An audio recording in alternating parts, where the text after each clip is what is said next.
Coucou tout le monde, on voulait vous faire une vidéo concernant notre cérémonie Tulsi, la première qui aura lieu le 25 septembre à l'espace Jaya à Paris.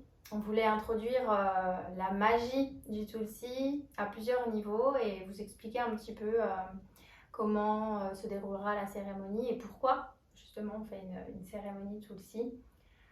Une cérémonie avec cette plante particulière qui est aussi appelée l'incomparable. Tulsi en sanskrit ça veut dire incomparable.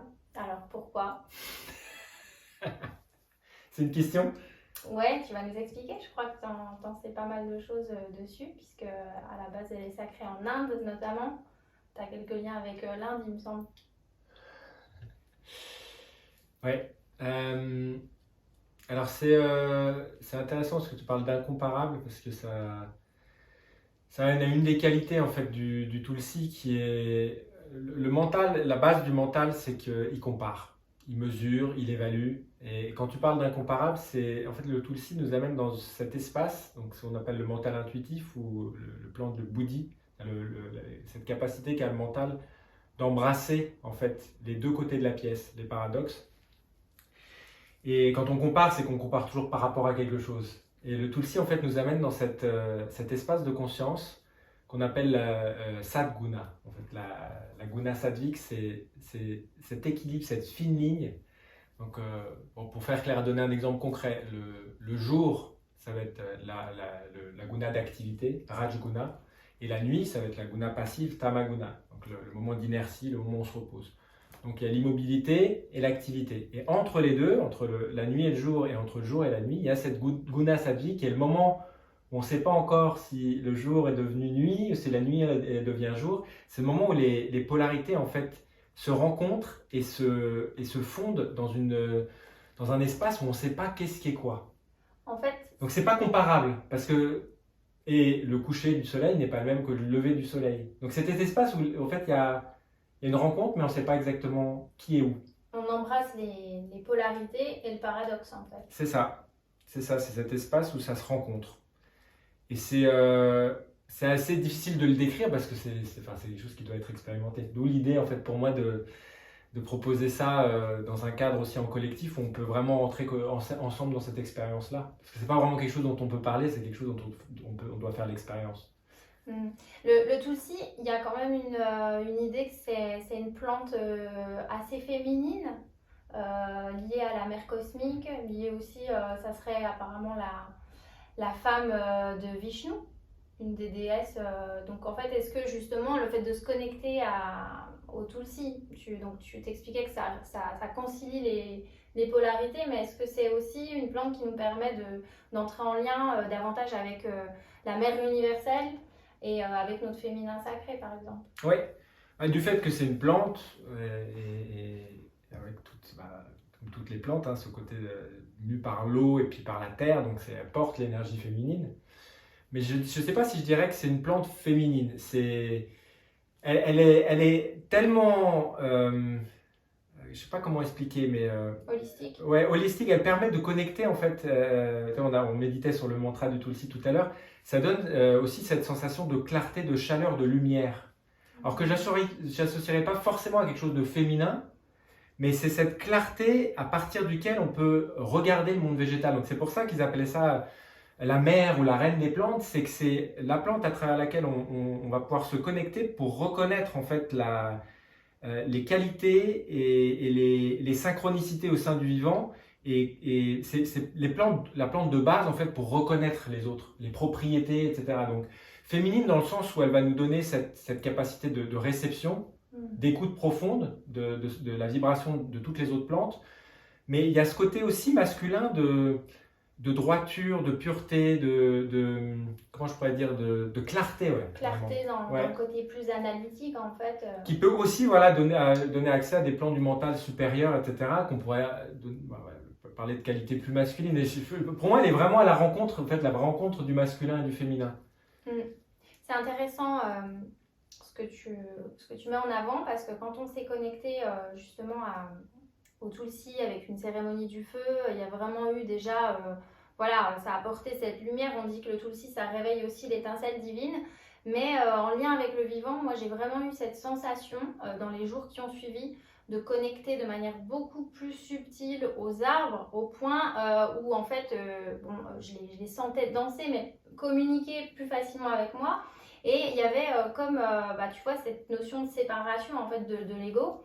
En fait, cette barrière était partie. C'est-à-dire que j'avais l'impression d'être l'arbre et de voir de sa hauteur en fait. Donc ça élargit la vision et en même temps, ça permet de se rendre compte qu'en fait, on est le tout et qu'on est un élément vivant parmi d'autres éléments vivants, mais qu'on fait partie de la même source créatrice à la base, quoi. Ouais. Donc, c'est un côté très apaisant finalement parce qu'on est en soi, mais on sort de soi aussi dans la conscience plus supérieure.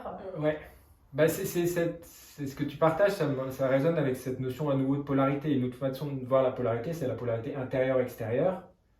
Et en fait, cette polarité, elle est posée aussi par mon système de croyance, ce que je pense être. Et là, ce que tu décris, c'est une expérience où finalement, les frontières avec cet arbre sont devenues poreuses, ce qui faisait que tu pouvais, ta conscience et la conscience de l'arbre, à un moment donné, se sont rencontrées dans ce twilight, en fait, cette zone de transition du lever et du coucher de soleil. Bah, c'est comme si, tu vois, tu es rentré dans cette zone de rencontre, en fait, où je ne sais pas si c'est complètement moi, je ne sais pas si c'est complètement l'arbre. Il y a cette rencontre entre les deux, cette porosité, en fait, comme si tu te fonds. Et c'est vraiment, pour moi, c'est ça vraiment le Tulsi. Elle a aussi des propriétés médicinales reconnues par la science. Bon, ça fait 15 ans qu'ils font des études sérieuses, mais elle est utilisée depuis bien plus longtemps. On parle aussi beaucoup du fait qu'elle est vénérée en Inde, mais il y a même des sources qui montrent que elle aurait poussé en fait sur le lieu où il y avait le tombeau du Christ quand il y a eu cette fameuse résurrection. En fait, ensuite, sur ce lieu, il y aurait du Tulsi qui poussait. Chez les Amérindiens aussi, elle est reconnue comme une plante totem. Et au niveau des vertus médicinales, en fait, vous allez à la fois connecter à cette cérémonie, puisqu'on va utiliser en fait tous les sens. On va utiliser le sens gustatif, où j'aurai l'occasion de vous faire goûter des pâtisseries crues. En fait, l'idée c'est on utilise des oléagineux, on fait activer les graines pour pouvoir récolter vraiment leur vitalité et leurs nutriments. Et donc c'est une alchimie vivante d'ingrédients avec, on dirait plutôt sattvique, avec un taux vibratoire assez élevé, qui seront mélangés à un fruit et justement au tulsi de manière fraîche pour pouvoir avoir une expérience gustative avec le tulsi. Donc vous aurez l'occasion de le boire aussi. On va faire des infusions et puis il y a toute une mise en place de chant. Ça sera plus la partie de chant, de danse libre aussi, pour justement connecter au tulsi à travers nos différents sens. Ouais, on va par le toucher, on va une préparation particulière, on expliquera ça plus en détail au moment de la cérémonie, mais on va pouvoir vraiment avoir le tulsi qui rentrera par la peau, dans le sens du toucher. Et comme tu dis, le son est un véhicule très très important dans le yoga, parce que c'est vraiment le sens qui va être le plus fin, le plus subtil, et qui va nous permettre de rentrer par les vibrations, en fait, les mantras semences. On va pouvoir connecter vraiment avec aussi la tradition, parce que ça fait des milliers d'années que le Tulsi a été reconnu et qui partage en fait la vie sacrée de certaines traditions, et on va choisir des mantras bien ciblés qui vont permettre de connecter aussi à cette vibration humaine de ces gens qui ont honoré la plante depuis des milliers d'années, et sous ces différentes formes. Donc ça va être un voyage à travers les 5 sens et en bonne partie le l'ouïe. Et des kriyas de Kundalini Yoga pour une purification des canaux. Et il faut dire que le Tulsi aussi, ça a cette vertu de détoxifier un peu les organes, de purifier les organes, de purifier le sang. En fait, c'est une véritable purification holistique, quoi. En fait, en Ayurveda, on appelle ça l'Agni, donc l'intelligence, le feu, mais vraiment l'intelligence qui sous-tend toutes les formes de feu. Et le Tulsi, c'est ce qui va réveiller ça dans le corps. Donc, à un niveau spirituel, tu disais ça réveille l'étincelle de l'âme, ça c'est le niveau le plus profond. Mais à un niveau psychologique, ça va aussi remettre en mouvement le feu, c'est-à-dire les émotions qui ont été stockées, qui sont restées bloquées et qui peuvent créer, parce que l'idée est reconnue aujourd'hui scientifiquement dans les cas de dépression notamment. Qu'est-ce que c'est que la dépression? À un moment donné, c'est le feu qui a été bloqué. et qui est plus en mouvement. En fait, c'est à un moment donné, j'aurais voulu être en colère, mais je me suis pas permis pour X raisons, et quand ça s'accumule au bout d'un moment, ça crée des espèces de murs, et on a l'impression qu'on est insensible, qu'on sent plus rien, qu'on est déconnecté de la vie, du vivant. Ça, c'est la dépression. Le Tulsi, ce qu'il va faire, c'est qu'il va, comme si ça c'était une grosse bûche, il va rallumer le feu qui a été endormi dans cette bûche et permettre de se le réapproprier. Donc ça, c'est au niveau émotionnel, psychologique.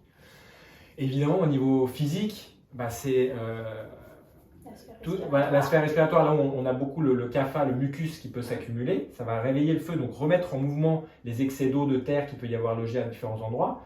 Et les toxines dans les organes, c'est ça, c'est un moment des accumulations. Et ça va venir réchauffer, remettre en mouvement tout ça. Et ça agit énormément sur la sphère digestive, en fait, parce que l'Agni, c'est ce qui permet la transformation, donc évidemment des aliments aussi dans ce qui va constituer après notre organisme. Mais du coup, l'Agni, c'est vraiment ce qui va permettre de décomposer pour pouvoir assimiler correctement. Donc il joue quasiment sur toutes les sphères, mais voilà, c'est parce qu'il va réveiller le feu à tous les niveaux. Oui. Il agit sur le système immunitaire, tu parlais de la sphère pulmonaire, en fait c'est aussi le lieu, le centre principal du prana, de la concentration du prana qui est une énergie vitale. Donc ensuite, si on a cette zone qui est harmonisée et puis forte, on peut redistribuer notre prana plus facilement, d'autant plus que c'est une plante adaptogène, un peu comme l'ortie. Donc tu parlais de la dépression, mais aussi en cas de stress, en fait c'est une plante qui va nous aider à nous adapter aux circonstances du quotidien, aux nouveautés, puisque la vie est changement constant. Donc en fait, ça aide aussi, là on rentre quand même dans la période de l'intersaison avant l'automne qui est liée à la rate. La rate est quand même, quand on a la rate qui est un peu dysfonctionnelle, on a tendance à se faire du souci et à ruminer un petit peu pour rien. Donc le Tulsi va aussi être un appui dans cette intersaison pour rentrer dans l'automne qui est aussi relié aux poumons justement. Donc c'est comme si vous alliez préparer vraiment la force des poumons pour que l'alchimie automnale puisse se faire aussi à plusieurs niveaux. Ouais, donc à nouveau, la notion de vivre correctement les transitions. Et c'est ce quand tu disais d'adaptogène, ça résonne à nouveau de ça, c'est cette capacité de prendre de l'altitude par rapport à ce qui arrive dans la vie. À un moment donné, ce qui va faire que je ne peux pas m'adapter, c'est que je résiste au changement et que je veux rester comme c'était avant. Donc, tout est changement de forme. Et l'adaptation que le Tulsi va nous permettre, c'est de prendre l'altitude pour observer à partir d'une partie qui est plus justement, qui voit les différentes facettes qui sont en jeu.